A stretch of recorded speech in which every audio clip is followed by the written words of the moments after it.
Olá meus irmãos, que a graça e a paz do Senhor Jesus Cristo seja sobre a sua vida.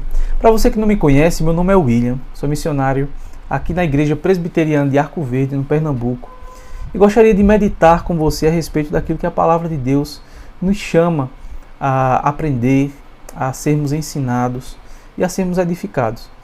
E a convite do pastor, do reverendo João Fernandes, da cidade de Pereiro, ele me convidou para tratar sobre o seguinte tema: família com o propósito de servir.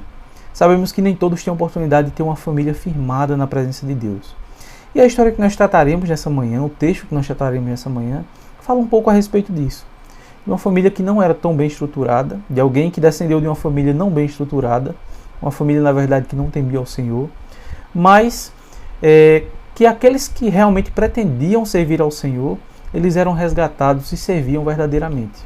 É interessante que o texto que nós iremos tratar se encontra em 2 Reis, capítulo 11, e versículos do 1 ao 3. Esse texto também pode ser encontrado, essa mesma história, pode ser encontrada em 2 Crônicas, capítulo 22, versículos do 10 ao 12. E nos diz o seguinte: vendo Atalia, mãe de Acasias, que seu filho era morto, levantou-se e destruiu toda a descendência real. Mas Jeozeba, filho do rei Jorão, irmã de Acasias, tomou a Joás, filho de Acasias, e furtou dentre os filhos do rei, aos quais matavam, e pôs a ele e a sua ama numa câmara interior, e assim o esconderam de Atalia, e não foi morto. Jeozeba teve escondido na casa do Senhor 6 anos. Neste tempo, Atalia reinava sobre a terra. Talvez você nunca tenha prestado atenção nesse texto na sua leitura bíblica. Atalia era uma rainha má, alguém que não temia Deus, alguém que era justamente filha de Jezabel, essa sim é conhecida, e seu pai era Acabe.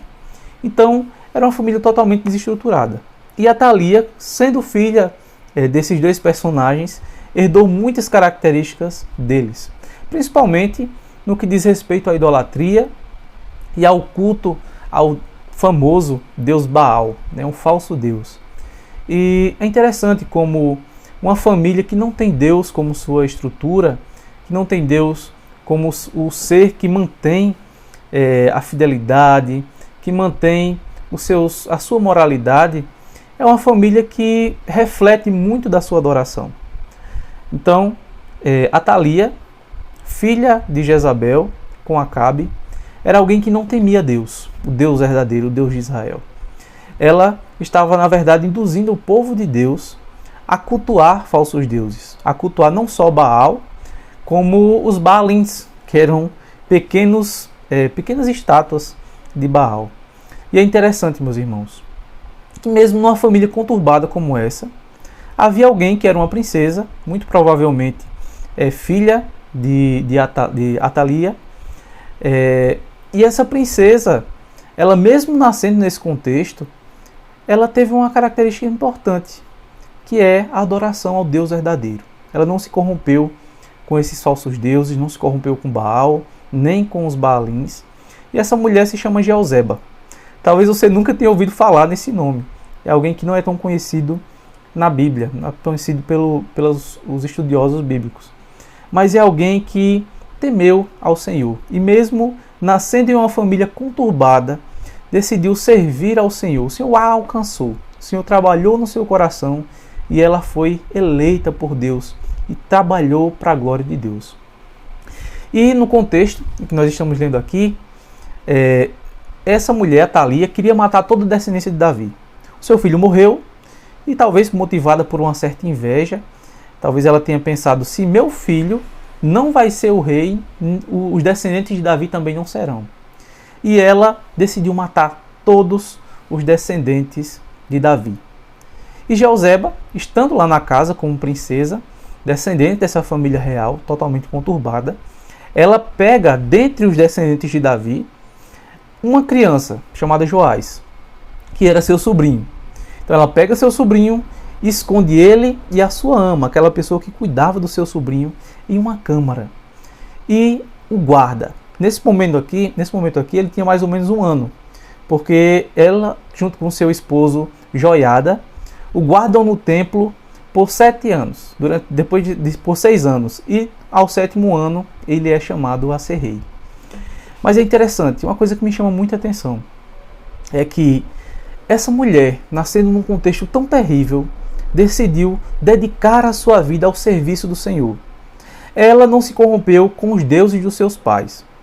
Ela não procurou adorar falsos deuses. Ela buscou o Deus verdadeiro. Ela não procurou estruturar sua família debaixo do comportamento da família errada a qual ela pertencia. Ela procurou estruturar sua família na lei do Senhor. E casou-se não com um sacerdote de Baal, mas casou-se com um sacerdote do Deus Altíssimo, com Joiada, que era sumo sacerdote, e alguém que foi responsável por preservar a vida no templo do Senhor do futuro rei de Israel. Pense sobre isso, meus irmãos. Não é o contexto em que você viveu que irá definir a sua vida. O Senhor é quem guia todas as coisas. O Senhor, que é o Senhor que nos direciona à sua presença. É Deus que nos resgata da nossa morte espiritual. É Deus que nos resgata do nosso mau contexto familiar. É Deus que nos direciona a andar na sua presença. E isso através do sacrifício de Cristo. Jeoseba foi só um exemplo dentre muitos que foram resgatados por obra de Cristo. Essa história é uma história pequena, mas que aponta para uma história superior à de Jeoseba. Aponta para a história de Cristo, que teve a sua linhagem preservada através desse ato, pequeno para muitos, de salvar a vida de uma criança. Então, meus irmãos, a sua família deve servir ao Senhor. O seu dever como pai, como mãe, é ensinar o seu filho no caminho que deve andar, para que quando crescer, não se desvie dele. Que o seu compromisso com a sua família, com sua esposa, com seu marido, não seja o compromisso de servir a Deus, de buscar ao Senhor, de estar na casa do Senhor. Lembre-se que Joás, ele foi preservado não em qualquer outro lugar, mas na casa do Senhor. Ele esteve no templo do Senhor, servindo ao Senhor. E por causa disso, Deus o ensinou através do sacerdote Joiada a como viver, a como servir em sua presença. Que a sua família seja abençoada por Deus e seja um instrumento de Deus para que outras vidas sejam alcançadas pelo Evangelho. Que Deus te abençoe.